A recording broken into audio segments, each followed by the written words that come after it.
Tom. All right, guys.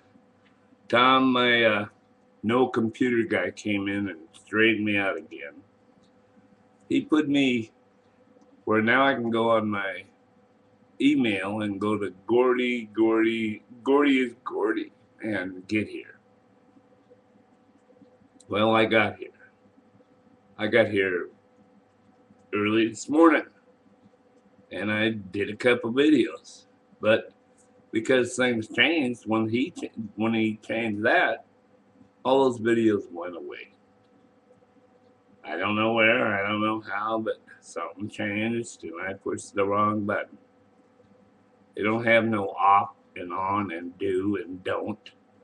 They just got this little square in the corner. If you push it, it turns around, and now I know it's an off and on switch. And it's so tiny I can't see no off and on it. I get my magnifying glass, there ain't no off and on it. And because dummies are supposed to know it's either square or. Why don't they just put a plus or a minus or a circle and a 1 where we could understand it? On here, I'm talking to you guys, and I got this big arrow right on my nose. That's pretty funny. All right. Remember I told you my cousin Jesse was coming, my nephew, to play with me this weekend? Well, he had woman problems. His woman wanted him there. You know, his woman wants him to go to rehab. He wants to play music. That's what he should be doing, as far as I'm concerned. But she wants him there. I don't know why, because he's not happy being there and not playing music. He tries to play music to his kids and his old lady. His old lady fell in love with him over the music, but he's got something about life that changes everything. They had a kid together, and she already had a kid. So now he's expected to know everything about raising a kid. All he knows is music and trying to get by. So he drinks too much and just makes a fool. 2 beers and that boy's a fool. But give him a song and that boy rocks on. I mean, rocks on. I'll get him here yet. But it don't look like it's going to be this weekend. He's got to go into treatment because she wants him to quit drinking. And that's going to be real hard with the way he don't think like her and she don't think like him. And I think it's going to be a real rough journey. I mean, his only way of not playing music is doing what his old lady says, and his nature is doing what his heart says. I wish him luck. All right, where were I again? You guys need to know who I am that's talking at you. I'm here talking to this machine. I'm used to having somebody talk back to me or getting bored with me or whatever.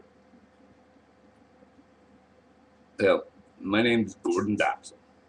Everybody calls me Gordy. You probably already know all that. But I was born in Morton, Washington. Morton's a town up by Mount Rainier. That, by the way, isn't Mount Rainier. At least to the Indians, it's Mount Tahoma, which means mighty mountain god. The whites, us guys, we came here and decided to change everything about everything. Wanted to make it all ours, and so we just took their names and remembered them, put them some other places that we thought they'd fit. But the Indians all kept what the confusing language of the Indians. I mean, not the Indians, the whites got. That's part of the reason I can't read and write. None of it makes any goddamn sense. They combine so many goddamn languages and expect you to know how to spell them and what they say on paper. they're just confusing the whole thing. They don't take, okay, Indian, what's this word mean?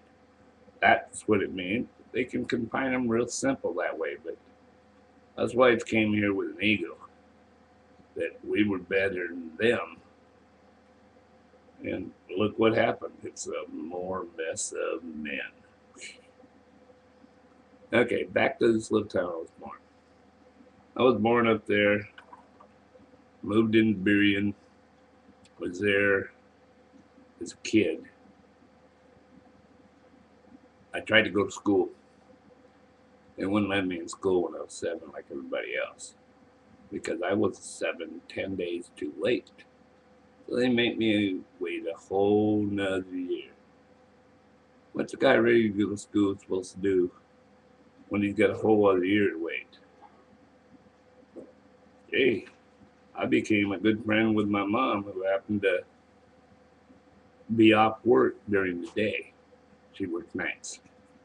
So during the day, she had to watch me, which she wasn't too awfully pleased about. So as long as I stayed out of trouble and stayed out of her way, I had it pretty much my own way.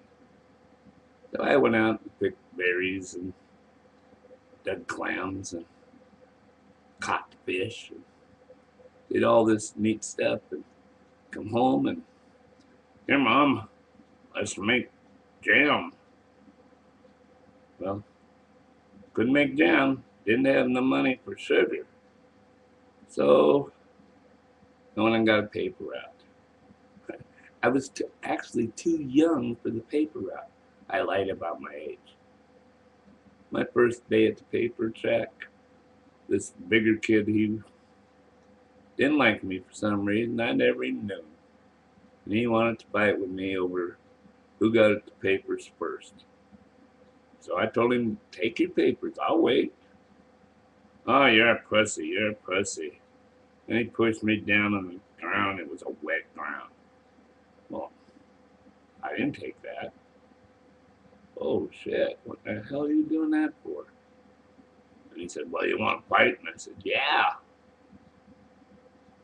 I wrestled with my brothers and my uncles, and I was ready to go. He says, that ain't fighting, and he hit me in the face, knocked my glasses to the ground. And, whoa, this guy's for real. This is one of those, like, boxing shows on TV where people get hurt. Well, guess who got hurt? He went crying home to his mommy, left his papers in the rain and his bicycle, and come back as I'm rolling up my papers, getting ready to do my round with his mommy.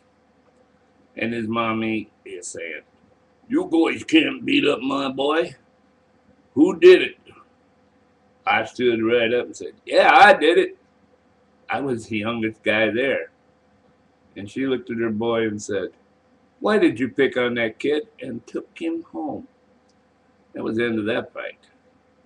That was my first real fight. I didn't like fighting, but I sure liked winning. I don't know if that got me started, but it made it happen. Now, school was a farce. I was really good at it because I was as smart as they were about everything, except I couldn't see the bulletin board.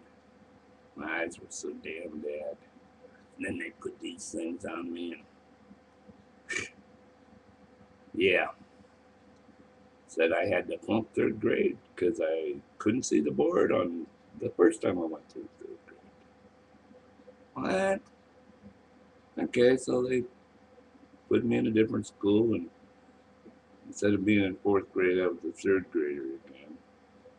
But I already was, so I was a lot bigger than everybody. Whew. By the time I was 6th grade, I was 5'6". I'm still 5'6". I never got no bigger. Everybody thought I was going to be bigger than everybody, but and now something's buzzing. Maybe it's this watch on the chair. It sounded like it came from there. I can't pick. I got to watch this so I can keep time, catch the bus on my chair. and it beeps all the time. You guys heard it beep. I don't know how to shut it off. I can't even see what the says on the dials, but it does give me the right time. And I think it kind of beeps to what time it is on the wall. I got a clock up here. That's where I'm pointing at. But it's not always beeping at that time either. That's why I'm not sure. I'm trying to figure it out. Okay, but back to school. And back to why I can't read. This teacher, the second time I had her, what's a guy supposed to do when you're bored to death and you already aced everything the teacher's trying to tell you?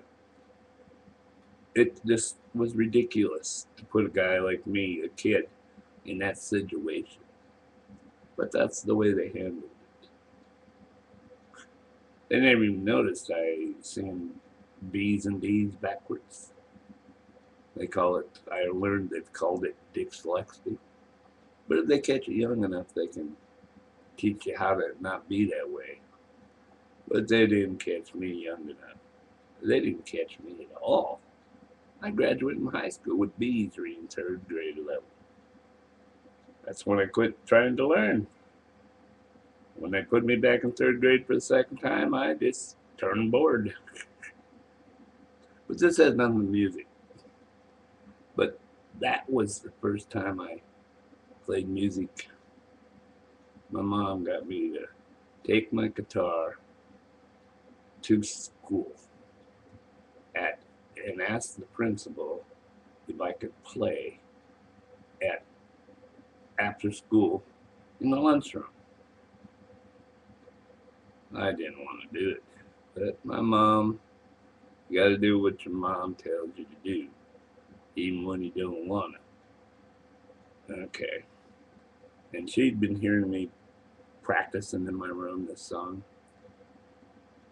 because I wanted to be a rock and roll star, you know. I wanted to be up there and sing with Elvis and those guys, you know, play. So I had this little Silvertone electric guitar with a small little amp. Silvertone, so a Sears guitar. They actually play really nice, especially when you know how to play them. But I was a teacher. I got 3 lessons. And he tried to teach me A, B, C, D, E, F, G. Now, talk about boring guitar. The guitar guy that I got for free with buying the guitar, he didn't know how to teach guitar. He didn't even want to be teaching me. So he handed me this piece of paper with these letters on it. I didn't understand those letters and what they were. I understand the little round circles and the lines on the page. So I was able to figure that part of it out. But I went home in my room and played that thing. She heard me. I was singing along. The first song I ever did in public, I'm going to try to remember for you guys right now, a cappella, which is real strange for me. Because my music usually starts with a chord, I'll see if I can do it by memory. Get that chord in my head. Let's see. One night I was late, came home from my date, slipped off my shoes at the door. Then in the front room, I heard a jump tune. I looked in and here's what I saw. There in the night was a wonderful scene. Mom was dancing with Dad to my record machine. And while they danced, only one thing was wrong. They were trying to waltz to a rock and roll song. Rock 2, 3, roll 2, 3. It looks so good to me. I love the rock and roll waltz. There's a couple old verses, but I haven't even thought of about that song in a long time. I never played it out in public to anybody ever again.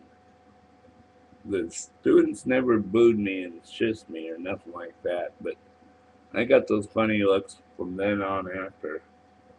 Except by the girls. Girls started treating me different. I never did understand that. Before they treated me like nothing. But after they heard me play guitar, they started treating me different. I don't know what kind of different it was, because at that time I didn't know nothing about boys and girls. Except I wasn't sure about them. They didn't make any sense, and still don't.